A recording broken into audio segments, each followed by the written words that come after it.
안녕하세요. 리브입니다. 네, 오늘은 두 번째 영상을 준비했는데요. 바로 좋은 정신건강의학과 찾는 방법입니다. 제가 7년 동안 우울증을 치료하면서 정말 많은 병원을 방문해보고 또 치료도 받아봤는데 많은 이제 병원을 다니면서 좋은 병원을 찾는 그런 안목이 생기더라고요. 그래서 많은 분들께 좋은 병원을 찾을 수 있도록 좀 알려드려야 되겠다라는 생각이 들었습니다. 네 가지를 제가 적어봤는데요. 첫 번째는 네이버 지도를 활용하는 겁니다. 네이버 지도에 가고 싶은 병원, 궁금한 병원들을 검색을 해보시고 거기에 이제 댓글 수가 좀 많은지 그리고 단순히 좋아요, 의사 선생님 친절해요 라는 리뷰 말고 제가 이 병원을 몇 년도부터 다녔는데 선생님을 만난 건 축복이었어요 라는 그런 찐 리뷰들 있잖아요. 그런 것들이 있는 곳에 가시는 게 훨씬 좋았던 것 같아요. 저의 경험상.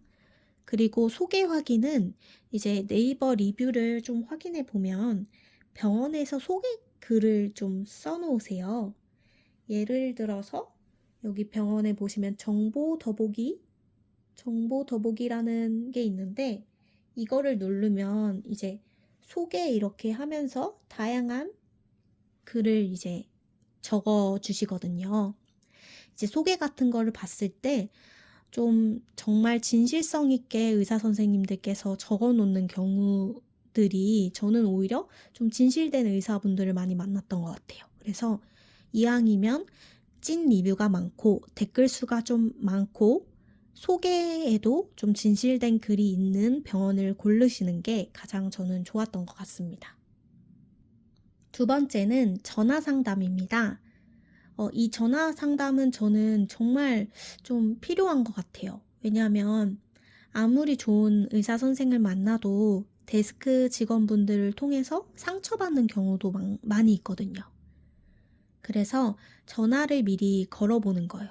전화를 미리 그 병원에 해봐서 제가 이런저런 부분으로 상담을 받고 싶은데 거기 병원은 비용이 어떻게 될까요? 그리고 뭐 방문해도 될까요? 라는 질문을 했을 때 데스크 직원분께서 정말 친절하게 저의 그런 힘든 것들을 들어주시면서 좀 진지하게 그 전화를 좀 임하는 자세가 있는 분들이 있는 곳으로 가는 게 저는 정말 좋았던 것 같아요. 왜냐하면 좋은 의사 선생님일수록 데스크까지 신경 쓰시는 선생님들이 정말 많으세요. 데스크 직원분들까지 좀 환자들의 그런 마음을 걱정하는 그런 생각으로 직원분들께 좀 환자분들을 조심스럽게 친절하게 대해야 한다고 교육하시는 의사 선생님분들도 있더라고요. 그래서 저는 전화로 꼭 상담을 해보시는 게 좋다고 생각이 듭니다. 그리고 세 번째 방법은 방문입니다. 직접 방문을 해보시는 게 제일 정확해요. 근데 이제 방문을 하는 게 좀 처음 상담은 좀 비용이 들어요.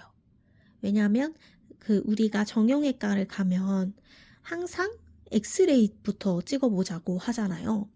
정신과도 마음이 아픈 거기 때문에 마음의 검사, 엑스레이 같은 거를 심리 검사, 좀 다양한 그런 질문 응답 형식의 그런 검사를 꼭 해야 되거든요. 그래서 방문을 할 때 꼭 전화 상담을 하면서 비용이 얼마나 드는지 꼭 여쭤보는 게 좋고, 저 같은 경우는 항상 이렇게 처음 방문했을 때 한 35,000원 선에서 한 많게는 5만 원 돈까지 상담 비용이 있었던 것 같아요. 이제 가서 이제 오은영 박사님처럼 상담을 해주시는 게 아니라 가면 질문들이 많이 써져 있는 그런 A4 용지를 받고 제가 이제 체크를 하는 거예요. 자살하고 싶은 생각을 얼마나 하는가, 뭐 전혀 그렇다, 그렇지 않다, 이런 다양한 선택지를 제가 이렇게 체크하고 점수를 매겨서 이 사람의 우울도가 얼마나 있는지 체크하는 검사가 있거든요. 그래서 그것 때문에 방문할 때 좀 비용이 들기는 합니다.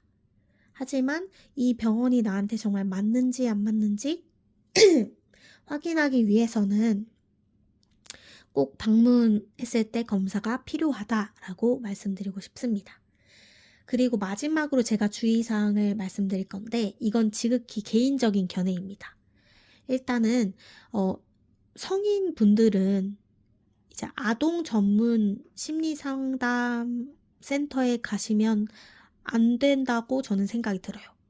왜냐하면 아동 위주의 정말 좀 시스템이 잘 되어 있기 때문에 성인에 관련되어서는 조금 부족한 부분이 있을 수도 있다. 왜냐면 제가 어떤 병원을 갔었을 때는 그곳은 아동 전문이 조금 더 특화되어 있는 병원이었어요. 그래서 성인인 제가 갔을 때는 조금 다른 병원에 비해서 이런 부분이 좀 더 아동에 치우쳐져 있는 치료법이 아닌가라는 생각이 들었었거든요.